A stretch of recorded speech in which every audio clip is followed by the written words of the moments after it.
பார்த்து பார்த்து வளர்ப்பதனால் அன்னை என்பதா, உனை தெய்வம் என்பதா, குருநாதன் என்பதா, என்னை பார்த்து பார்த்து வளர்ப்பதனால் அன்னை என்பதா,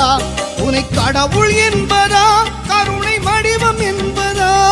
உனை கடவுள் என்பதா, கருணை வடிவம் என்பதா, ஐயா ஞானதானம் தந்த உன்னை தந்தை என்பதா, உனை தெய்வம் என்பதா, குருநாதன் என்பதா, என்னை பார்த்து பார்த்து வளர்ப்பதனால் அன்னை என்பதா.